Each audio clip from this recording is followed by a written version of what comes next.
Broadcasting live from the True Crime Today studios to the world. This is Murder in the Morning with Tony Bruschi and Stacey Cole. It's Stacey Cole. Carol Hughes is filling in for Tony, and we are here to talk about some more destruction and horrible people stories. Yes, horrible stuff. And this one taps into my home territory. This is a story out of Minnesota, which I didn't know. You had sent it to me yesterday, and I didn't realize it was a Minnesota story. There's, every state has its crap. Minnesota has just been in the news a lot lately, and I miss it. I miss it a lot, but this story just doesn't give me that home feeling. But, no, not even kind of. No. A Minnesota mother has been sentenced to 22 years in prison after pleading guilty to second-degree murder in the death of her 13-year-old disabled daughter.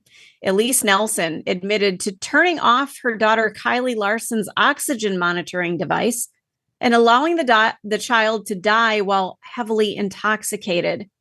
So I'm not exactly sure what this kid's issue was, but obviously oxygen was something that she needed. So mom just basically gets drunk, like blackout drunk, and here's this oxygen monitor going off that's probably loud and obnoxious because, you need oxygen to live. And she just turns the shit off. Yeah. And I think at some point she went in and changed the settings to where her oxygen level got into the 80s and it didn't set off alarms.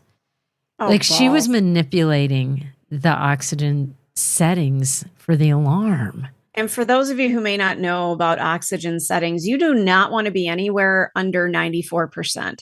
94% and below starts to become critical. This is not good. I'll continue reading so you can get the rest of the story. A judge handed down a 22-year sentence, ordering Nelson to pay over $12,000 in restitution. Not sure what the restitution's about. I mean, she killed her kid. Maybe it goes to the dad or something, and the state maybe. Maybe she damaged her equipment so bad. I don't know. Under Minnesota law, Nelson will likely serve 14 and a half years in prison and the remainder on supervised release.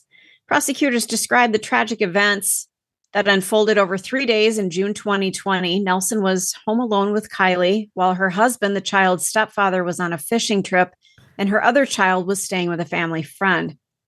Kylie, who relied on an oxygen monitoring device to survive, began experiencing drops in oxygen levels 2 days into Nelson's care. Court records revealed that Nelson repeatedly silenced alarms from the monitoring device and manually changed its parameters, allowing Kylie's oxygen levels to plummet without further warning. Nelson also turned off the machine several times. One thing you want to keep in mind, if this is going to be your method of murder for somebody, those machines track themselves. Yeah. And they have a little black box that tell you about your past performance, basically. And I'm really glad they do. Exactly.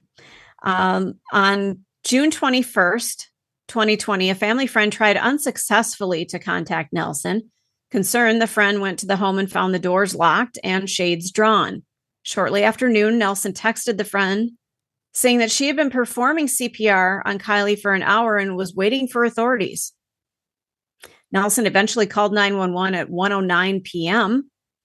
When emergency personnel arrived minutes later, they found her unresponsive on the living room floor. Medics described the child as cold to the touch with signs of blood pooling that indicated she had been dead for several hours. Blood pooling is basically when somebody has been dead for a bit and literally the blood pools due to gravity. So you can see what looks like fluid accumulation, that kind of thing. It just, investigators quickly determined that Nelson's account of events did not match the evidence. While Nelson claimed she had started CPR immediately after Kylie's oxygen levels dropped to 86%, device data showed the machine flatlined at 6:43 a.m., more than 6 hours before Nelson called 911. 6 hours. Now get this. Authorities also noted that Nelson's phone activity contradicted her claim that she had been performing CPR during that time. So I wonder if she had an Apple Watch on or something. Well, or it might have shown her on the phone. Like you can't really. She should have been, yeah. Or maybe like she was Googling or something. Possibly. But they also knew she hadn't been doing CPR because the girl's obviously dead and had been dead for hours. Yeah. Now, Nelson confessed to being severely depressed, purchasing a large bottle of vodka and drinking until she blacked out. She told investigators that she did not remember significant portions of the timeline leading up to her daughter's death. Yeah. I bet she doesn't. But it seems a little calculated to me. You know, she might have been blackout drunk, but this wasn't the first time that she didn't just snap. No. It just seems, so much of it seems so calculated by turning the device down. And so it's not setting off alarms. And then her poor daughter dies and she never does CPR on her, even though she said she did, she didn't.